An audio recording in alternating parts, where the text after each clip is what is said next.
Hey guys, what's up? Welcome back here to another edition of Intuitive Angling, and thanks very much for checking out today's video. Much appreciated. Today we're going to be talking about the right way to hold a bass, how to hold them where you don't injure them, increases their odds of survival. So we're going to give you guys some tips and advice on that. So hey guys, before we get started, I just want to remind you, running until May 31st of this month, SolarBat has a special on my RB2 series signature sunglasses. If you buy a pair between now and the 31st of the month, you get 25% off, and then you also get a 50% off. You get a promo code for 50% off on anything on the SolarBat website if you buy a pair of the glasses. So I'll put the SolarBat link in the description there. Much appreciated. Okay guys, I get this question a little bit, comments on it also, about how do you need to hold bass. First of all, I think before we get into how to hold it, I think one of the biggest things that for the predecessor to that is basically what happens before you get a hold of the bass. Just some things that you can do to, prevent injuring the fish or injuring their slime coat. The first thing, guys, is all you boat flippers out there, stop flipping the bass in the boat, letting it fall on the carpet or letting it fall on the bottom of the floor and pumping your fist up in the air while this fish is flopping around. That is absolutely pathetic if you do that. Stop doing that. If you guys swing fish in the boat, try to get a hold of them. Don't let them touch the carpet.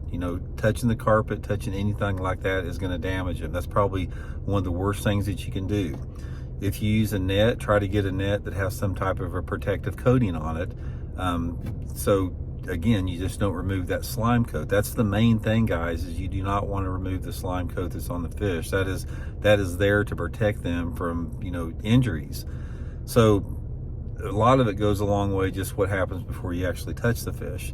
The next thing, guys, is you want to remember that you want to handle the fish a minimum amount of time.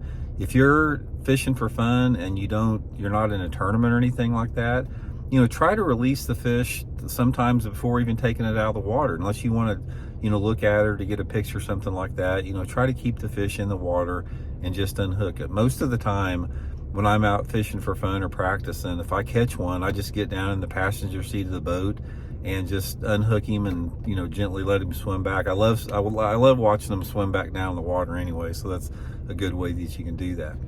But as far as grabbing them, there's a couple different ways. Probably the best way and the safest way is to lip them unless they're a large fish. If you start getting into fish, they're like over 3 pounds, that's when you need to support their bellies a little bit. So if you lip them a little bit, put a little support on their belly like that, where you don't have a lot of pressure on their jaw. You see these guys holding these big fish up by the jaws like that. That's not good for them to do that. A lot of guys you see holding big fish, they'll support the weight of that fish a little bit by the belly. And I think we're all guilty of this a little bit, but that's one of the things you can do. Probably the best way to hold one for a picture, or if you have to hold it for any length of time, is to get it by the lip and support it by the belly, and that takes a lot of that weight off the jaw there. Another way I do it real quick is, like I said, you can pinch them by the gills, because if you pinch them by the gills, you have a minimum amount of surface contact with the fish. It sort of immobilizes them a little bit. That's another good way to do it if you don't want to handle them for very long, or if they're hooked funny, because a lot of times these fish will be hooked all over in the mouth with treble hooks, and you have to get them by the gills there. So just pinch them by the gills there, get them where they don't flop around to hook you like that. Try to get them back in the water as quick as possible. You can belly land fish and you can hold them by the belly, but that's sort of inconsistent. Sometimes it will sort of like calm them down and paralyze them a little bit, but sometimes they'll flop around out of your hand and get off like that. So main thing, guys, is when you're talking about handling fish or lipping fish or holding fish, do it as short as possible time. I mean, just get them back in the water as quick as can.